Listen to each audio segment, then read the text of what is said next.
Hola chicos, literatura 67. José Cadalso. Supongo que ya sabes lo que es un cadalso.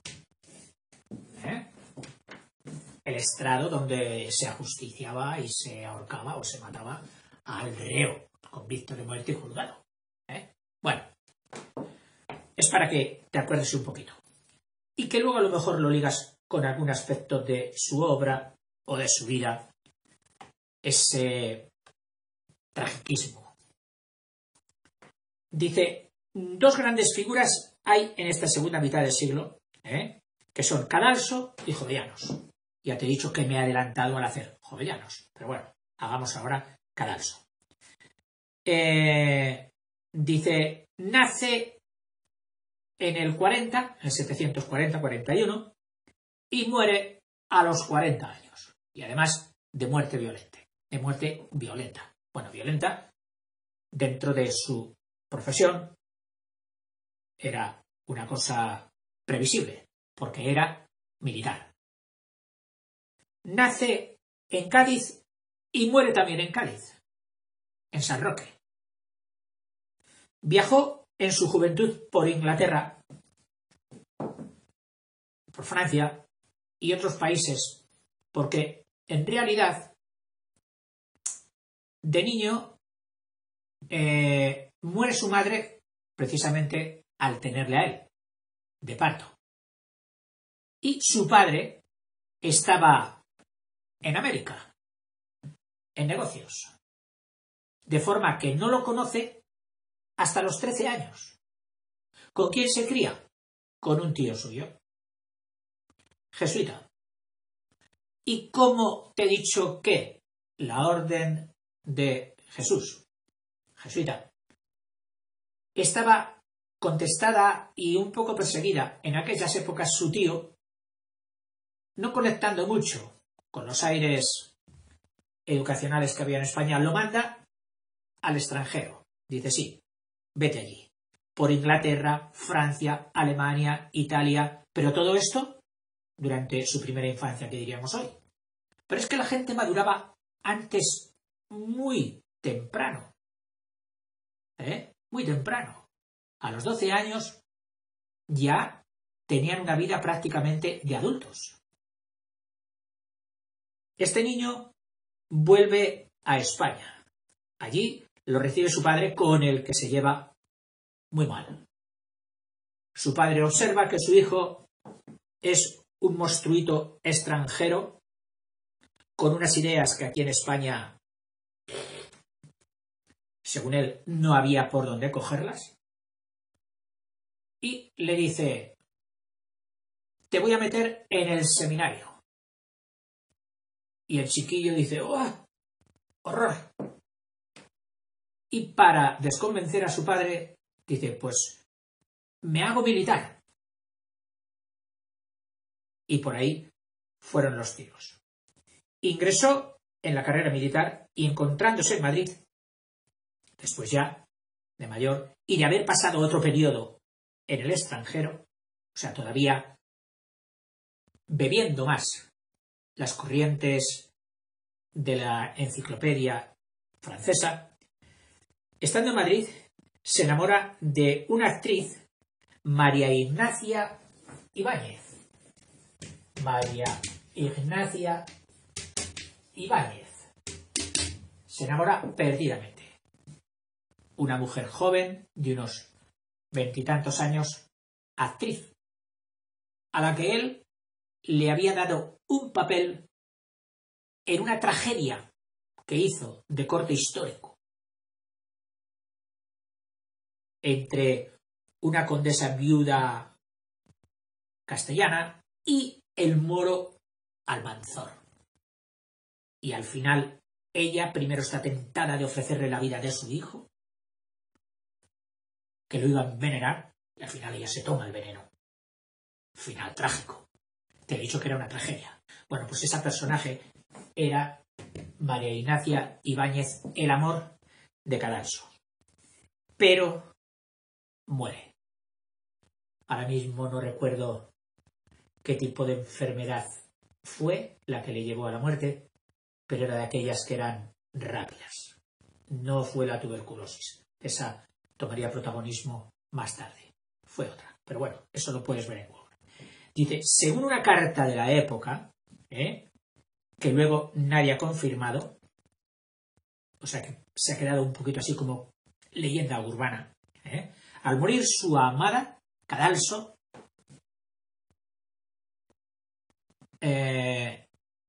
dado a extremismos, si lo hubiera cogido, hubiera hecho un psicoanálisis Freud, con aquella infancia que tuvo, la madre muerta, el padre por ahí, etcétera, habría dicho, claro, pobre chico, con esa infancia. Dice Cadalso, enloquecido de dolor por la muerte de su amada, quiso desenterrarla.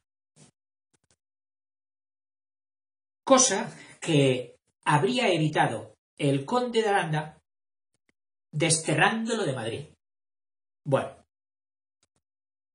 lo desterró de Madrid, pero al parecer fue también por otra cosa. Porque apareció un manuscrito por la corte poniendo calendario de... Bueno, sé que empezaba por calendario de las actividades, no sé qué sé cuál, donde ponía a caldo a las damas de la nobleza madrileña.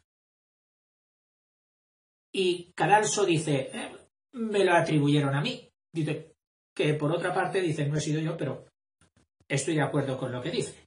Hasta me honra que me lo adjudiquen. Sí, pero como contrapartida tuvo que aguantar también el castigo y fue desterrado donde solían desterrar a los que estaban en Madrid, a Aragón, a Zaragoza. O sea, muy curioso que se lea en la historia. Y fue desterrado a Zaragoza. Ahí queda eso. Para que veáis las vueltas que da la historia. Lo cierto es que destinado luego, cuando acabó ese destierro, destinado luego a Salamanca, ciudad de la gran universidad, entabló allí relación con poetas del grupo salmantino, especialmente con uno que luego sí que destacó mucho y que estudiaremos más adelante, de Juan Meléndez Valdés, uno de los poetas sentidos de esta época, con sentimiento, aun cuando le tachen, como veremos, de blandengue, hasta de un poco afeminado, que en aquella época no estaba encajado como hoy. Su vida terminó trágicamente. Le acababan de ascender de comandante a coronel y a los 10 días en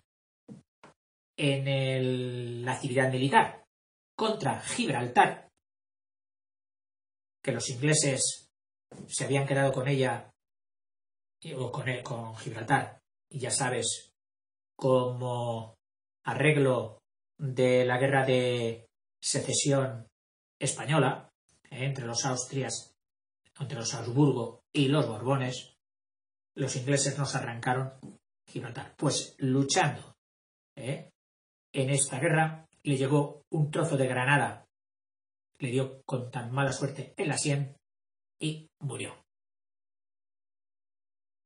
En San Roque, allí en Cádiz. Su vida hallándose destacado frente a Gibraltar, cuyo bloqueo realizaban las tropas, estaban bloqueando las tropas españolas, murió al ser alcanzado por una granada inglesa. Contaba a la sazón 40 años, muy joven, y acababa de ascender a coronel. Obras. 3 son las obras de José Cadalso. Noches lúgubres, oscuras, tenebrosas. Liga un poquito con su apellido. Dice, Cadalso aunque escribió una tragedia, esa que te he contado de dónde fue, y un libro de versos de carácter neoclásico, sí, imitando pues a Anacreonte, Ovidio y todos aquellos clásicos, interesa sobre todo por su obra en prosa. O sea, hizo poesía, pero lo más importante de Cadalso es su prosa. Sus noches lúgubres, donde es patente la influencia de una obra famosa entonces que es Noches, del inglés Young. Nos ofrecen un Cadalso retórico y efectista. En ellas se desarrolla en prosa y en forma dialogada el episodio que pudo dar lugar a la leyenda atribuida al autor de querer desenterrar a su amada. El lúgubre y espeluznante ambiente que es capaz de pintar muy bien y recrear en sus noches lúgubres hacen de la obra un curioso precedente de ese movimiento donde fueron más famosos los cementerios, los misterios y las noches lúgubres. Acuérdate de las leyendas de Becker, el Serere y compañía. O sea que ya lo podemos catalogar un poquito de pre-romántico o pre-romanticismo. No obstante, lo más destacado de su producción se dio en el terreno de la visión crítica y de la reflexión irónica. Es decir, además de este, de Noches Lúgubres, el otro es de crítica, ironía y sátira. El espíritu crítico de las Cartas Marruecas, segunda gran obra que sí, te la tendrías que aprender para un examen. Cartas Marruecas.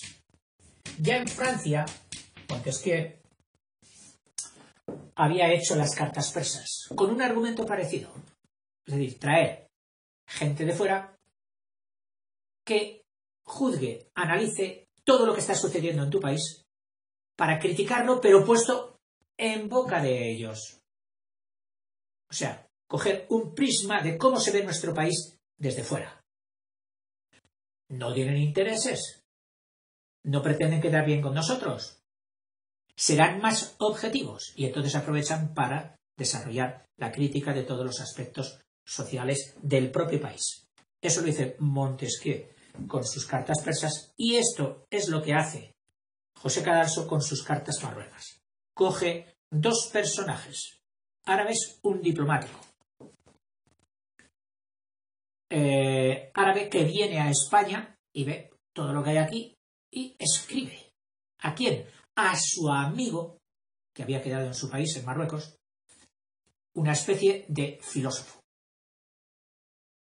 Y a su vez entra otro tercer personaje en liza, que es un amigo suyo español. Y entre ese trío, el árabe diplomático que está en España, su amigo español con el que le sirve de partener de contraste, y las cartas que dirige, que se desarrolla en género epistolar, a su amigo filósofo en Marruecos, desarrolla una crítica social de España. Dice...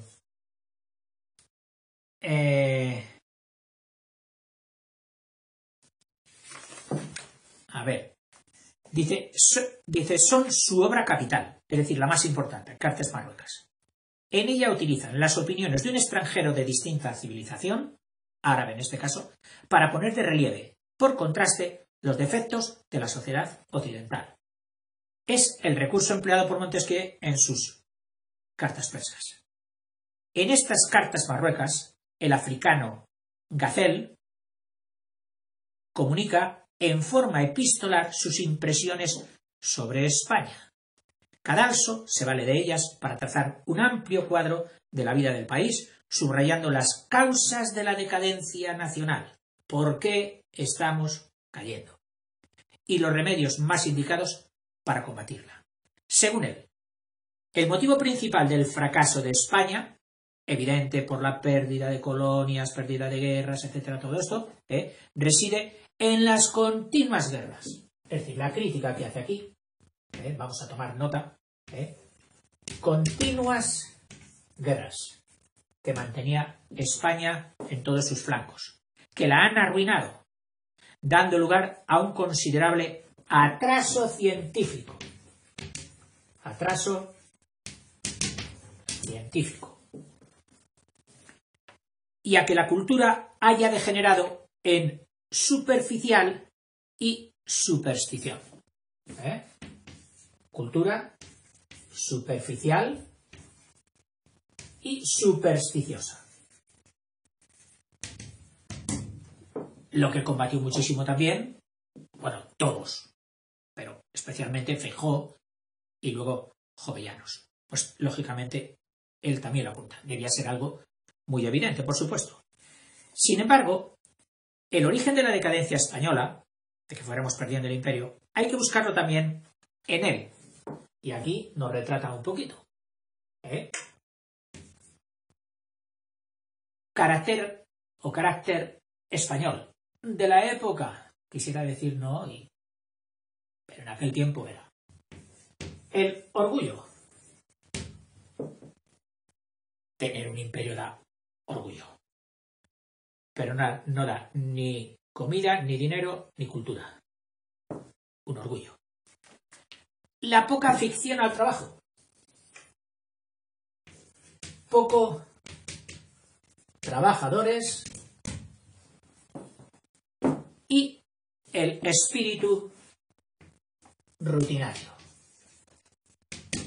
Todo lo contrario del espíritu emprendedor. De hacer algo nuevo. No, hacemos lo de siempre. ¿Por qué siembra usted trigo? No, es que mi padre lo sembró. Y aquí esta tierra es de trigo. No voy a hacer yo otra cosa. Pero usted sabe que ahora... Déjeme yo... Rutinario. Estoy poniendo un ejemplo agrícola, pero bueno. Todo esto. Toda la obra se halla inspirada no en un desprecio y en una minusvalorización de lo nacional, no, sino en un patriótico propósito de reforma. A ver si consigo reformar. Educado, lógicamente, en las ideas de la Ilustración. Aunque frecuentemente se haga eco de la filosofía pesimista del XVII español, del barroco. ¿Recuerdas? De Quevedo, entonces el pesimismo español. Pues sí, él quería la reforma, pero hay momentos en que se parece mucho al hombre pesimista aquel del barroco, que no veía salida.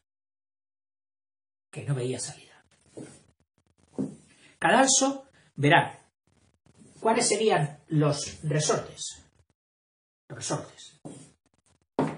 El cultivo de la ciencia y virtud. Ciencia